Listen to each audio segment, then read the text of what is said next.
Welcome to the Relationship Recovery Podcast, hosted by Jessica Knight, a certified life coach who specializes in narcissistic and emotional abuse.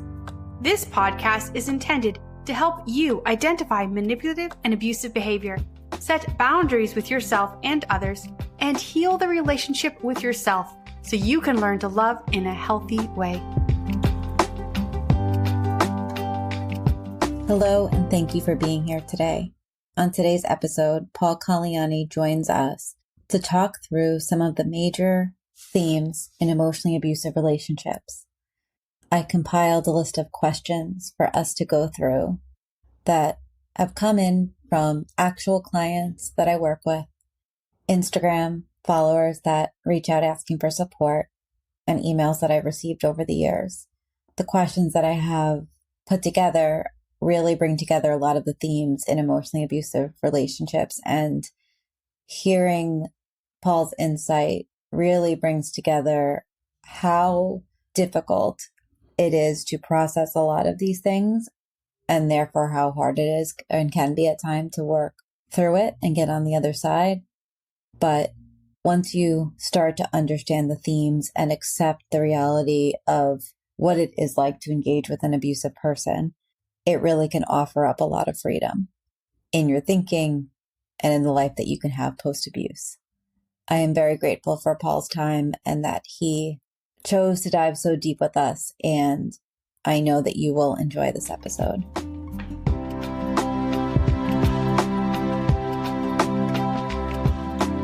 Hi, Paul. Thank you so much for joining me again today. I'm honored to be here. Thank you, Jessica. Can you tell us a little bit about you and what you do? Yes, I am the host of Love and Abuse, and that is a show about relationship, navigating the difficult relationship, control and manipulation, emotional abuse, and trying to get through it. And I try to approach it from both angles, the victim side and the perpetrator side. So just to help people understand both sides of that. I also host a show called The Overwhelmed Brain.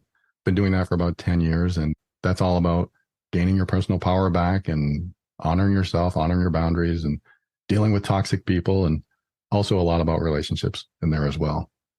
Thank you. I know I actually ordered your book the other day. Oh. And so you have 3 books out on Amazon, 2 Kindle and 1 paper copy and a Kindle book. Can you tell us a little bit about those?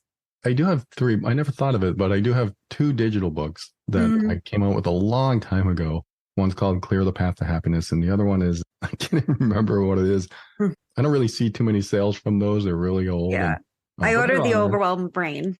Yeah. And then the real book that I created in 2017, The Overwhelmed Brain, that is a book that takes you from A to Z. I call it the A to Z of self-empowerment. It takes you from where you might be like in a lower, disempowered state and takes you into the empowered state. And I talk about all kinds of stuff in there, and I'm pretty transparent and vulnerable in there as well. I tell personal stories to help you connect, but that's for anyone that likes what I talk about on the air and really wants to get into the meat of their own personal development.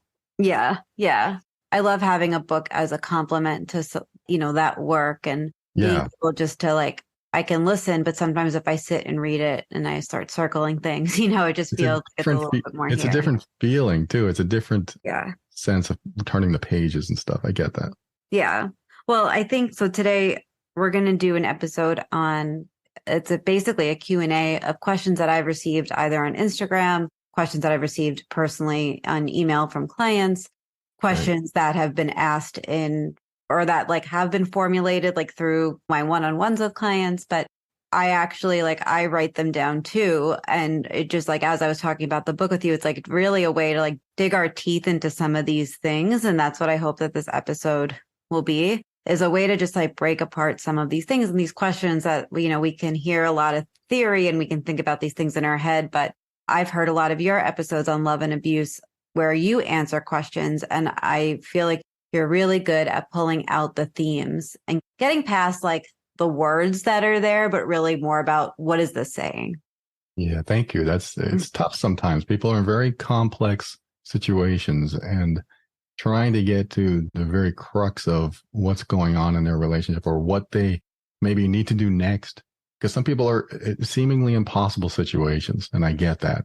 So it is tough sometimes, and it'll be interesting. We'll tackle these today and see where we go. Yeah. So let me start with the first one, and I'm just going to go right into it. This one actually came from a client that I had. I still work with her, but this was at the beginning of our work together. She had written this like maybe after 2 sessions together and wrote, "How do you stop missing the good parts of the relationship? I know he was a bad person. I don't plan on going back, but I've been having a lot of dreams about him and crying a lot lately. I find myself waiting by the phone for an 'I'm sorry and I miss you' text that's never going to come. How do you deal with it?" Yeah. You want me to answer that, or you want to tackle this first? I'll go default to you first. What first comes out to you, so this doesn't turn into me reading them and answering them. No, that's good. That's good. Yeah, I'll take it. So the question was, how do you stop missing the good parts of the relationship, basically, right? Yeah, basically saying like, I'm not going to go back. So that tells me, all right, so why don't I give my synopsis of the question? I think this says, I'm at the point where I'm ready to not go back. I've understood that. I'm in that, like, I am ready for that part. A lot of times we're not ready for that yet. I know there are certainly many times I was not ready for it. So this reads to me, and I know who this is coming from. So I remember what the space she was in, but it was, I understand I can't go back, but I'm missing them. And I keep romanticizing the good parts of the relationship. How do I deal with this? This basically says, how do I stop romanticizing the relationship? Which also means I am trauma bonded right now, and I'm working through that trauma bond. I think a lot of people are riveted to their earphones right now listening. Yes, that's what I want to know too. Yeah. So the way I look at this is it's very difficult because of the trauma bond, which is the ups and downs. Like you get the high of the love and the connection and the feeling good and being treated well, and then the low of getting all that taken away and being emotionally abused or whatever, and does create like a drug effect. It's sort of like I'm on this drug and I'm withdrawing and I can't take it anymore. I need that drug. And then the drug kicks in, or you take the drug again, which is the high, and you keep going back and forth, right? And so when you leave the relationship, it's all withdrawal. I'm in this withdrawal stage. I want that high again. I want that love. I want to feel worthy, because when they were good, they were great. And when it wasn't good, it was terrible. But I really missed those highs. I really missed those feelings. And the unfortunate answer is you have to grieve the death of the relationship. And it sounds direct and it sounds awful when I say that, but this really is the death of a relationship. And when you grieve a death, you have no choice. They're gone. And it's sad, and you have to cry, and you have to miss, and you have to go through all the negativity, the feelings that you have, and the thoughts that you have, and the questions. Why couldn't they just see that I was suffering and just stop that behavior? Why couldn't they do that? Why couldn't they just be nice? Why couldn't they be that way all the time? But it really does come down to grieving the loss that, there were good times. And romanticizing those good times isn't necessarily a bad thing. I mean, it's nice to know that there were good times. It's nice to know that you did have something sometimes, but there is a death. It's the death of the relationship. And knowing that you will never have that again, as awful as that feels, and I don't want that for anyone, but as awful as that feels, it does help start the healing. I will never have that again, not with this person. And once you start doing that, once you start grieving and letting yourself cry, and definitely missing, because if you lose someone you love, if they did die, this is what you'd go through. And so I see this as the death of something, the death of a relationship, that the grieving process needs to happen, and it will heal. You will heal. It does take time, just like any grieving process. There are stages to it. The challenge is that because the person is typically still alive, that we think there might still be a chance. And so we keep that hope, you keep that wish, that prayer, whatever it is, we keep that in our mind, and we become slightly obsessed that it might happen. And that's where we can really, excuse the language, screw ourselves, where what we're really saying is they're holding on the hope that they're going to change. Yeah.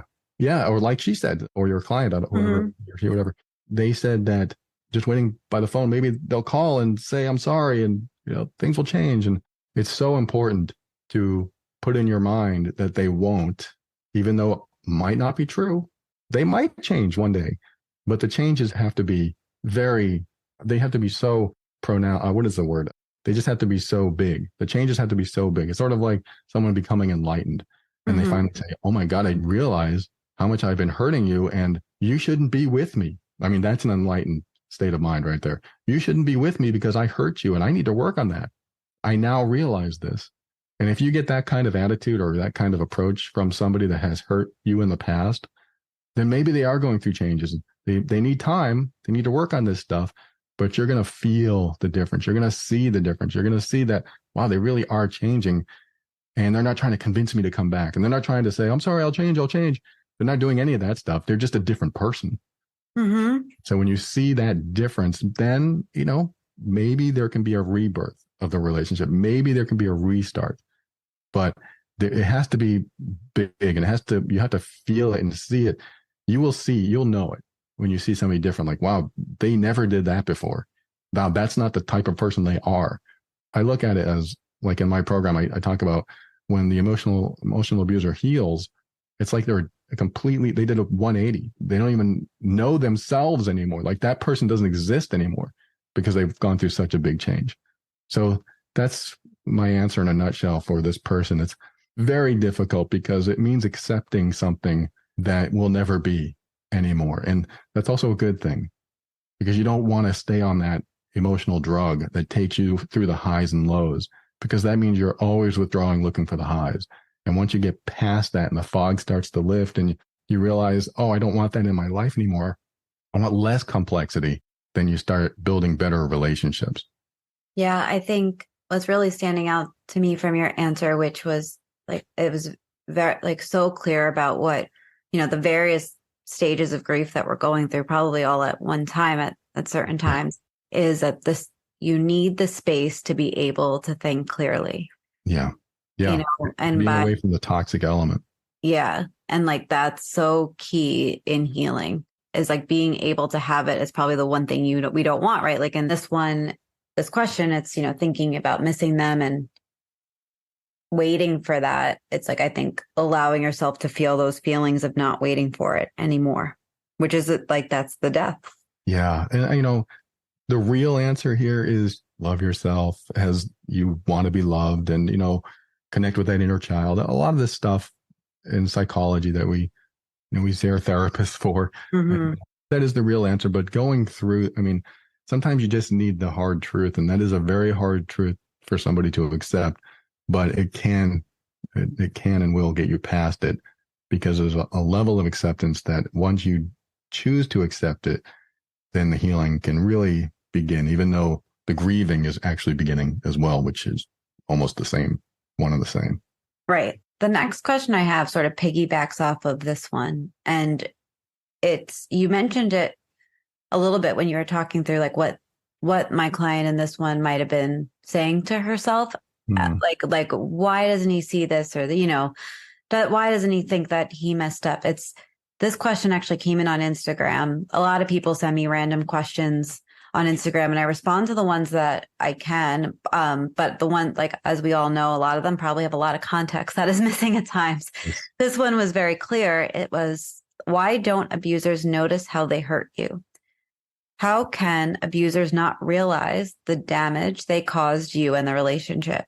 Even when you tell them they hurt you and have proof they hurt you, they insist they have not hurt you and it's your fault and brought it upon yourself. Yes, I'm laughing because this is probably one of the most popular questions that I've seen over the last 10 years I've done my stuff. And I don't know if your audience has heard me before, but I come from the other side of, I used to be emotionally abusive in my relationships. And so I have a very unique perspective on this question, and I've had to reflect on it for a while.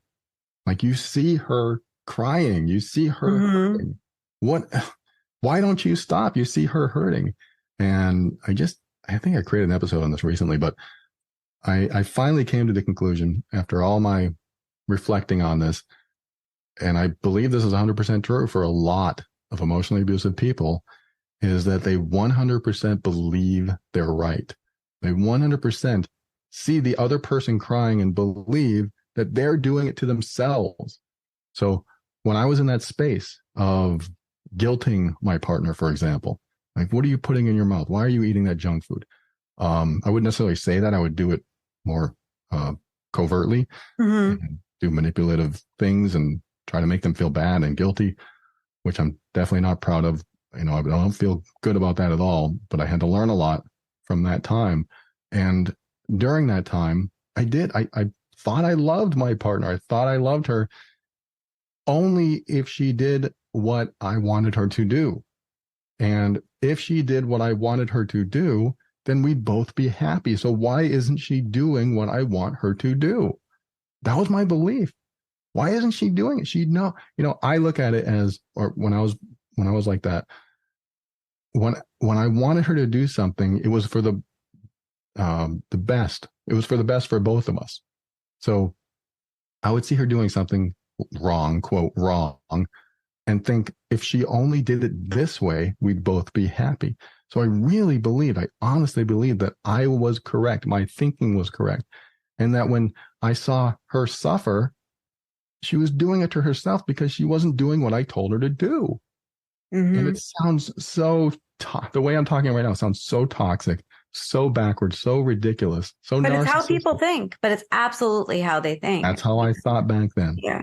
That's how I thought back. It was very selfish thinking. So instead of, like, my new definition of love is supporting the other person's happiness, supporting their choices, even if I disagree with them. And back then, my definition of love is we would both be happy if you just did what I told you to do. If you just did what I wanted you to do. And so even when I saw them suffering, I'm telling you, I honestly believed they were causing their own suffering because they weren't doing what I wanted them to do. And it's such a toxic perspective, but that's the reason.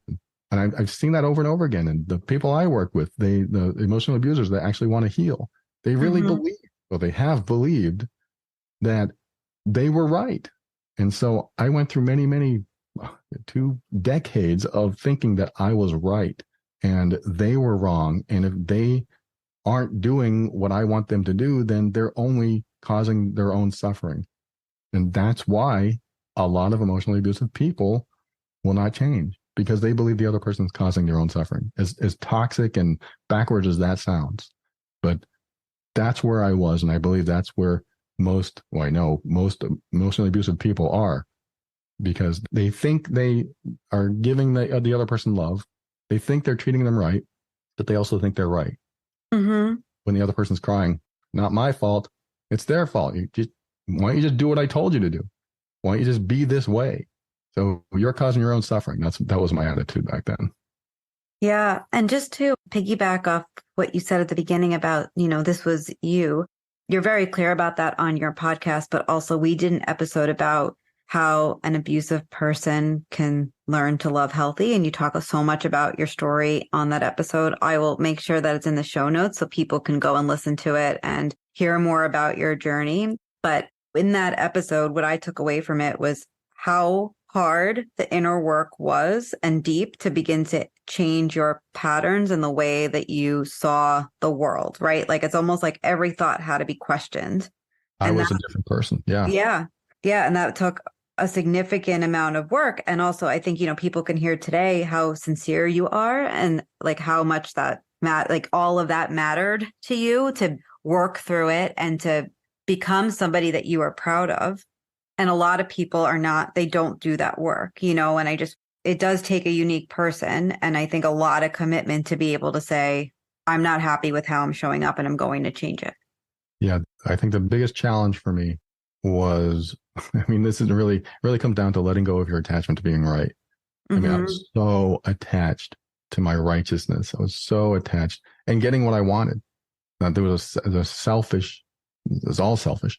It was important for me to be happy regardless of their happiness. And letting that go was tough. Like, I don't want to let go. That means if I let her do what she wants, then she might do something I don't like. And if I don't like it, that'll make me unhappy. All selfish thoughts. And so if I'm unhappy, then I won't be able to feel satisfaction and comfort and joy and this, relationship and I don't want that. So I better control it. I better find Yeah. ways to control it. And so that puts the other person through misery. That reminds me of a disagreement I had with my partner a few months ago. He was on a trip, which I was completely fine with.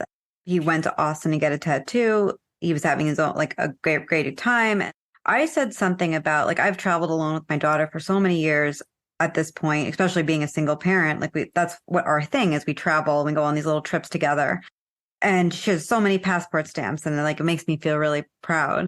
And I said, like, oh, like, I really want to do blank with Charlotte, or whatever it was. And a whole conversation got spurred about, like, asking permission. And he didn't say I needed to ask permission per se, but he definitely said that he was like, like, you wouldn't run it by me, like, or like, what if you're not considering some things? And I'm like, I've traveled alone with my kid for 6 years. So, and I can trust that I can consider all things that need to be considered, And I was like, this sounds like it's more about you. And like, this is your insecurity. Like, but I need the ability to travel with my child and not have to ask permission because that's important to me. Yeah. And it sparked a day-long thing. And the next, then I took space because I've learned that that's what I need. When the conversation came back, he said, like, I realize that I'm trying to prevent you from having this idea so that I can be comfortable when you are fully allowed, in this world to do, like you're saying, I need the ability to book a trip and travel and just tell, it's nothing out of the ordinary. I'm not going to, like, the Sudan. Like, I'm going, I just want to be with my kid. I felt grateful, like, that he was able to see what he was doing and change it. And that's a healthy person. It still took him a lot of patterning and time, even though he's arguably a healthy person, like someone who wants to look at his behavior, is in therapy, questions things. Like, it still took a while. And I think if he was here, he'd probably say that he's still also thinking about that. And it's a thought that comes back, but it's really just his own insecurity. He sounds like a dreamboat. Yeah. He has his moments. Yeah. Sure. I mean, for him to say, I thought about it and I realize, and to reflect like that, I mean, that's something I try to teach over and over again, is that emotionally abusive people stay focused on other people instead of themselves. Yeah. And they just constantly want other people to do what they want instead of just focusing on themselves, asking themselves what they want and reflecting on their own boundaries and values and life goals. And that's once he's able to, it sounds like he was able to reflect back and think, okay, so why am I having feelings about this? What am I thinking? What am I feeling? What is the problem? How deep does this go? And it sounds like he did the right thing. He reflected. I mean, we're all going to have our trigger moments. I'm going to get emotionally triggered about something. I still do today. I get emotionally triggered about something. And I usually catch myself and then reflect and think, okay, what's this about? And how is this a big deal? Why is this a big deal to me? Why am I thinking like this? And I really dive into it because I don't want to carry these emotional triggers. I mean, I used to be triggered all the time and it was a huge burden. That was one of the things that I was able to let go of when I started healing. So good for him.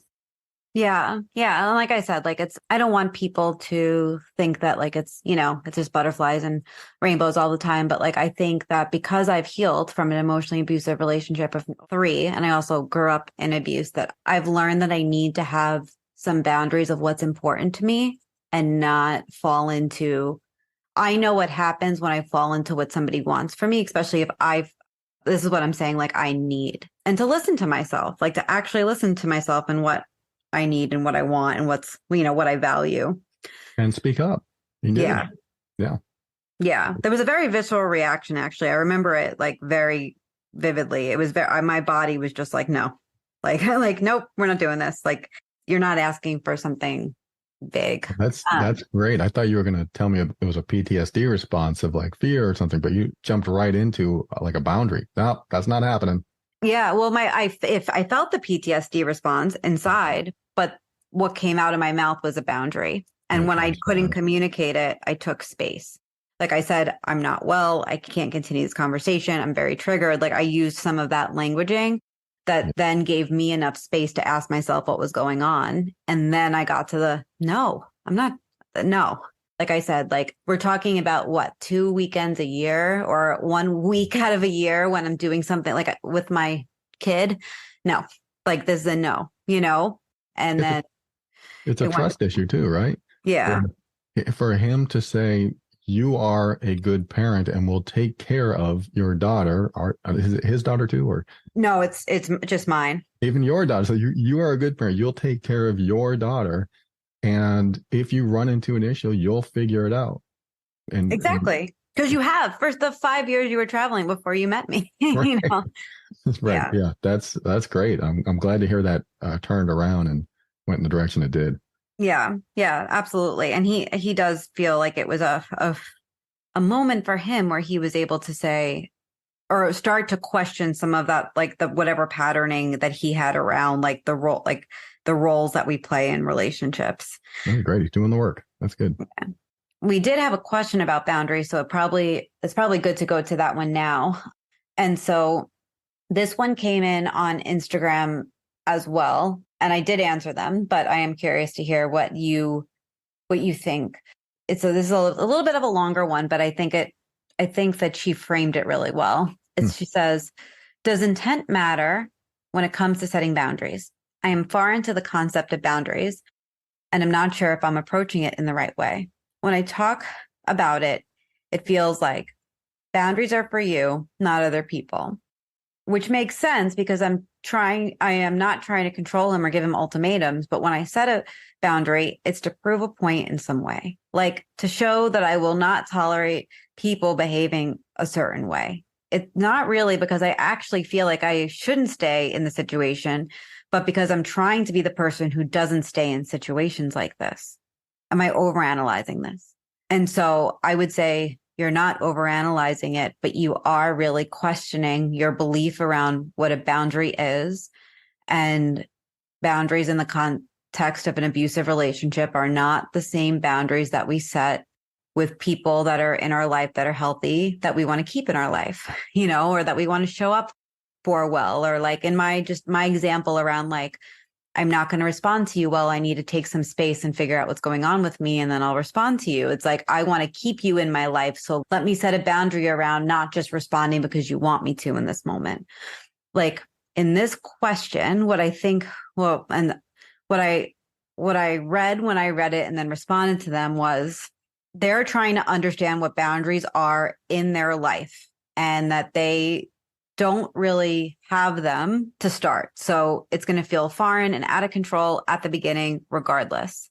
But because they're trying to, what I see is break the cycle of abuse, they're therefore trying to act in the way that they feel like they should act to break that cycle. They're trying to set boundaries with this person, but they are basically, but I think what they are saying, like, they feel selfish, like they're doing it so the other person's behavior will change, which obviously we're not in control of. But I think that this is more like, how do I set a boundary with an abusive person that is hurting me? Not how do I set a boundary with someone that I want to keep and maintain the relationship with? Yeah, well, there's a few things going on in here, but the first question was, does intent matter? And oh, yeah. Yeah. So the rest of the question, she didn't really talk about the intent, or maybe she did. I just didn't, or maybe they did not understand it. But I'll answer I'll answer this the best way I believe it was spoken. It was meant, just like what you just said. Absolutely, I agree. And I'm going to take it a step further and say there's two things that are important. One, boundaries are what you will and won't accept in your life. And it's all about you. Mm-hmm. So every time you honor a boundary, that is telling the world, telling people in the world, this is what I will and won't accept in my life. It has nothing to do with you. If I choose not to accept, that's my choice. So there's one. Actually, I have three things. The second thing is, I wouldn't look at it as breaking the cycle of emotional abuse, even though that could be a benefit of doing this. But I would just see it as honoring yourself. If you look at it as breaking the cycle of emotional abuse, then it does have a different intent. But if you approach it as, I want to honor myself, I want to choose what comes into my life and what doesn't, regardless of what the other person's doing. This is what I will and won't allow in my life. And so if we look at it with the intent of breaking the cycle of emotional abuse, then it kind of has a narrow focus. I'm going to honor my boundary to break this cycle, even though there might be the benefit of, oh, I'm empowering myself right now, getting my power back. Absolutely. But I don't like to look at the focus of to break the cycle of emotional abuse. Mm-hmm. That shouldn't be in your life anyway, even though it is in a lot of people's lives. But the goal isn't to break the cycle. I believe the goal is to honor yourself. So if you are in a cycle of emotional abuse, honoring yourself will remove yourself or stand up for yourself, depending on the situation, and say, no, I won't allow that into my life. I don't want that kind of attitude, or not attitude, but if you disrespect me, I don't want disrespect. So I don't want that in my life. And if you continue to disrespect me, then I can't be around you. I mean, I'm simplifying it. I know they're very difficult situations to deal with, but I look at it as you honoring yourself so they can choose to honor you honoring yourself or not. But you're doing it for yourself. You're not doing it against them. You're doing it for you. And the third thing is telling somebody what your boundaries are is a gift to them. It is absolutely a loving gift that you let somebody know how you want to be treated. So when you say, I don't want to be talked to that way. Oh, the person that loves you and honors you honoring yourself is going to say, I'm glad you told me that. This is the healthy ones saying this. Mm-hmm. The unhealthy ones don't say this. The healthy ones say, I'm glad you told me that. So I know how to treat you and I know what you want. And I really honor what you want in your life because that makes you happy.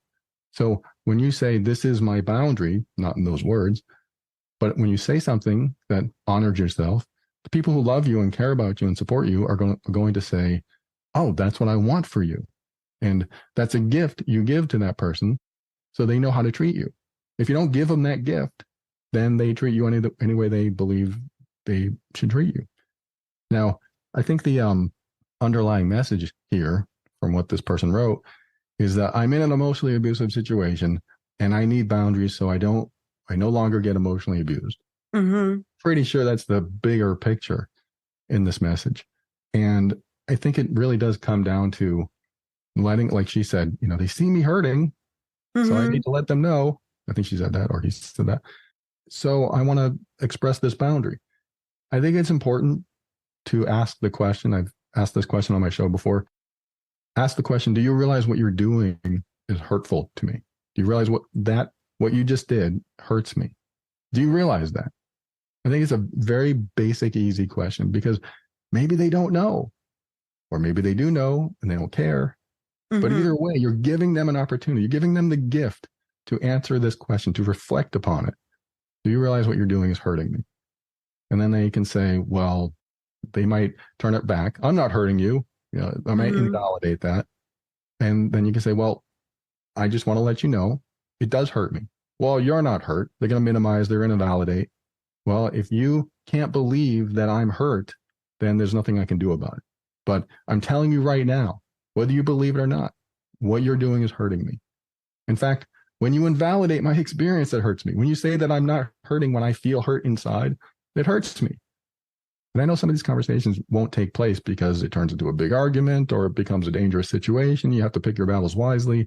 Absolutely. But I do think it's important in most situations to ask that question, do you realize what you're doing is hurting me? So if they say, well, no, they get upset or whatever, the question might be, well, now that the follow-up would be, now that you know, will you please stop doing it?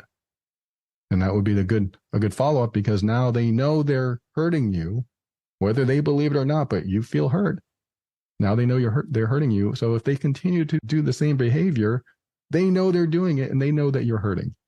And when you get the same behavior after they know they're hurting you, after you've let them know what your boundaries is, then you can't expect any more from them. They've shown what they're going to be and who they're going to be from that point forward, unfortunately, if that's the case. If they continue to hurt you and they know they're hurting you, now you're in a situation where somebody knows they're hurting you and they keep doing it. Mm-hmm. So where does that leave you? It leaves you with somebody who doesn't care if you're hurting. And that's when you might have to make a bigger decision in the relationship. But we can go into much detail with that, but that's kind of where I go with that person's question. Yeah. And I think it's like, it's now on us to see, like, to listen to that answer, right? Like if we say, do you know that this hurts me? Yeah. You have to be willing to hear the answer and what the answer doesn't have, if it doesn't have, oh my God, I'm so sorry. If it doesn't have like, no, I didn't realize that. If it does come with a lot of blame, it's on us to really see it and say, they don't care. Yeah. And I need to leave this relationship. I need to figure out how to leave this relationship. I need to get support in leaving whatever that might be. Yeah, it's a hard truth sometimes when you ask that question. I had somebody write to me and say, I asked that question. I asked that specific question. She said to her boyfriend or whoever, do you know that when you do that or say that, it hurts me? And the guy said, yeah. And what? And she said, well, then why are you doing it? And he said, well, it's fun. What? And she said, wow. I know. And right away, she said, I knew exactly what I needed to do from that point on. She learned what she needed to learn. She learned a hard truth. She asked that one question. She learned the truth. And somebody who thinks it's fun to hurt you, you have to make harder decisions maybe after that point. You have to make a tough move for yourself. I don't necessarily say, hey, you have to leave the person. I'm just saying that you might have to have a serious discussion after that. Because if you have somebody in your life that you're supposed to love and trust and feel that you can be yourself around and feel vulnerable around, and they say it's fun to hurt you, it's the wrong person or the wrong situation. It needs to be changed. It needs to be talked about. It needs to maybe you need to separate. Maybe you need to do something like that. But things have to change from that point on. Once you know that fact, if it doesn't change, it won't change. Right. Yeah, absolutely. Somebody else, one of the other questions I had was someone sent a text, and it was the answer to this question was answered in this last one but I'm going to read the text because it goes back to the same answer. And the text that they sent in said, well, the pretext was the manipulation game is so strong. How can I get them to see that? Which we can't, there's a few things we can say, but we can't force them to see it the way that we see it or the way that it's actually happening for us. The text that she sent me was a screenshot that said, you just aren't taking responsibility for your feelings and how you react to them. You'd rather focus on me being the problem rather than how you manage your own emotions. Was that the abuser saying that? Abuser saying that, yeah. Yeah, I mean, more invalidation, more minimization. You're upset because of you. Yeah. The way you see it. Like you said, we just answered all of that. But I do have a one little thing to add to that is that when you're in a situation where somebody's so manipulative and so clever with their words, usually smarter people are I can't say this is true for everything, but smarter people tend to be more manipulative because they're smarter. And so you'll get smart people in your life. If they are manipulative too, then they're more difficult to deal with. So even though intelligence, difference between smart and intelligent, I think. But let me add to that what she just said, which is your emotions. There's feelings that you have that come up when you're being manipulated. You have this thought, this feeling, your instincts. They're always right. Your thoughts, your feelings, maybe not always right with your thoughts, but your feelings and your emotions, your instincts, there's something there. And it might just involve saying, I don't know what you're doing. You're talking to the person that's hurting you. I don't know what you're doing or how you're doing it, but it doesn't feel right.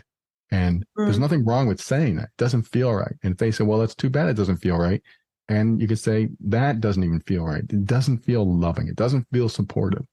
And it just doesn't feel right. I don't know what you're doing. I don't know how you're doing it. I don't know if you don't have to say any details. You don't have to say any details. I don't know what's going on right now, but it doesn't feel right to me. And hopefully somebody will say, well, let's talk about that. What doesn't feel right?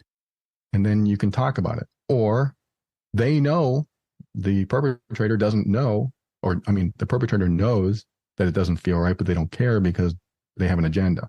But just speaking that it doesn't feel right at least validates yourself. Let me just validate this feeling I'm having, because you don't know when you're being manipulated sometimes. You just know something's not right here. I don't feel love and connection and support. I don't feel that. I feel something else. I feel like I'm going along with somebody else's agenda. It doesn't feel right. So just saying it doesn't feel right, even expressing that, can hopefully lead to a conversation. But if they're really manipulative, they're always going to turn it back on you. I have a popular episode called The Turnaround Game. They always turn it back on you. Always turn it back on you. Well, that's you. It's your fault. You're too sensitive. You're this, you're that. So yeah, that's all I want to add on that. Yeah. But I think that was super key, because somebody listening to this that is thinking, well, how do I handle this? Or like, even like the mess of like how we think about it in our mind. I imagine that they felt very validated by that answer. I think sometimes we're just gaslit and confused and all that. So we don't know really we don't even know if our thoughts are real, but our feelings are real. Our emotions are real, and our instincts are real. They're happening for a reason. The hairs on the back of our neck are standing up for a reason. And you just have to validate that. I'm feeling something here. It doesn't feel right. And be okay with that. It'll be okay with that feeling. Just validate that in yourself, and then express it if you want to get into that quote battle. Yeah.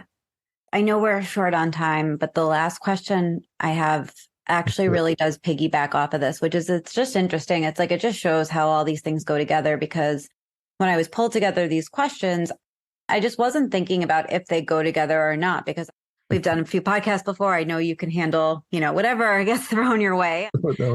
I was thinking more about like, what questions do I hear a lot in sessions and one-on-one sessions with people? But this one, the last one, does piggyback exactly off of where we just ended with the last answer to those two. It was, and I know we can't get into the ins and outs probably in this podcast of like what their upbringing could have been that led to this place. And nor do I think it's like, I don't know that we have to, but the question goes, why do abusive people need to be reparented? I know this is a loaded question, but every abuser I've been with expects in some way to be reparented, or that I need to make up for what they didn't have. They act out and expect me to validate them, be an anchor, and help them work through their feelings, even though they're hurting me. Yeah, that's a deep one. I know. So let's give a half-ass answer. Let's give our succinct answer here. That was me. I'm laughing because that was me. It's like, oh my God, I can relate to this. I remember my wife, when I was married, she said, I don't want to be married to a little boy. And that struck me hard. I thought, what are you talking about? A little boy? I'm a man. But I was so like, I would always ask for permission. How you doing? I'd be clingy. I'd be needy. And it felt like I needed a mommy. Yeah, we could look back and say, oh, here's mommy, here's daddy, or their mommy, their daddy never got, they never received, or he never, or she never received the attention. They never received the parenting they did when they were younger. We could go into that for sure. Like you said, what it comes down to when I was there was a huge fear of abandonment and rejection. Huge. I was just so insecure. I used to be jealous and possessive too. I was lucky to heal from that early on, but I was just so afraid of them leaving me. And I heard a term yesterday I never heard before. It was obsessive love disorder. I never heard that before. Like love addiction, right? Yeah, and it probably is the same thing. And it is very much what you just talked about. It's, or at least that was my interpretation of what I heard yesterday. I think that was me. I just needed to feel constantly loved and made to feel love. I wanted to feel worthy in their eyes. I wanted to feel like I was very clingy. Like I said, I think I was always looking for that nurturing. Maybe I never got it when I was a kid, or I was ignored or neglected or whatever. Like, yeah, that's a great way to put it. I mean, the person who wrote that, they've done either their research or they have an inner wisdom because they figured this out, because that's what it does come down to for some. And these are only typically with the covert, manipulative and abusive people, not the overt ones that just can lose it and call you names and put you down and overtly. But the covert ones, like I used to be, they very passive aggressive, very passively doing manipulative behaviors. But yeah, why did I need reparenting? Why do they need reparenting? They need that constant reassurance that you're not going, because they have a fear. And I'm going to say 98% of the time, they have a fear of abandonment. They have a fear that they're going to be alone. They have fear of being alone, maybe fear of rejection, fear of this huge insecurity that they're carrying around that needs to be explored in themselves. And I'll go back to what my wife said when I was married. She said, I don't want to be married to a little boy. I asked her what that meant. And she said, I want you to be able to feel comfortable in your own 2 feet, in your own shoes. And if you want to eat, you don't have to ask me permission to eat. You don't have to say, are you okay all the time? You don't have to dote on me. You don't have to be so clingy. She was looking for a secure man. And this may happen more with men now that I think about the people I've worked with, is that they become highly insecure and feel like if they're not being loved, like they're going to be left behind, or I don't know, there's more to explore in there for sure. Mm-hmm. But for me, it was, if she didn't constantly remind me that she loved me, I had to try to pull it out of her. And what that basically was me using her as my only source of energy and happiness. And that's what I did. I used somebody else as my only source of energy and happiness. As long as they were in my life, I was happy. As long as they were happy, I was happy, in a toxic way, because back then I did things to try to make them happy by people pleasing and all that other stuff. But yeah, this is hard to really put in a very succinct, condensed answer. But I do look at it as a fear of abandonment, a fear of being alone, a fear of somebody leaving you, and being so obsessed about feeling love and being in love because it has been missing in your life, that the next person that comes into your life, you got your tendrils on them and you want to keep them in every way possible. You don't want them to leave you for too long. You don't want them going out with friends. This happens.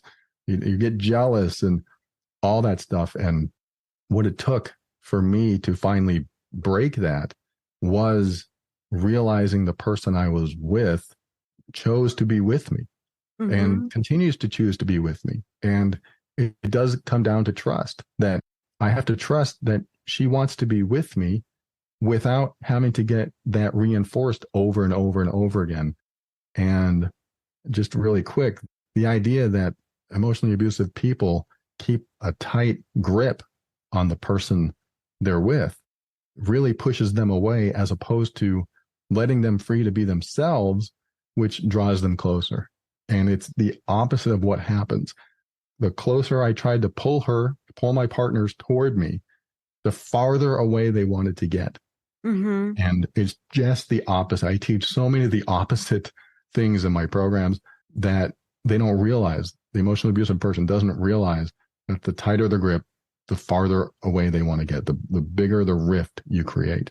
And the looser the grip, the more that you let somebody be themselves, that usually people want to be with people that let them be themselves. People want to be with people that allow them to be free to express themselves and all that, just to be an independent, autonomous person.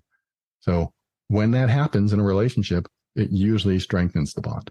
When the grip is too tight, it usually squeezes them right out of your grip, and then they're gone forever. Depends on how long it goes on for. But yeah, that's a really great question. Why do they need it? Hopefully that has answered it. I think 98% of the people that need that, quote, reparenting just have this huge fear or huge fears, and that they need to work on those things. They need to, there's a lot of therapy that they need to go through, or reflection for sure, refocus back on themselves. Self-parenting is really the answer to that. And that's a whole nother topic for another day. Totally. Yeah. But thank you for giving that answer and that explanation and sharing like how you viewed it in your story. I think that even though it wasn't I think you and I both know there's so much more to that question. And I actually think you covered a lot of that on our podcast where we talked about more of your story and what it takes for an abusive person to heal. And I will definitely put that link in the show notes so people can listen to it. I don't know for sure right now that the answer to that question is in there, but I think there might be some more tidbits to just put on top of the answer that you just gave. That yeah, sure. Yeah. Great.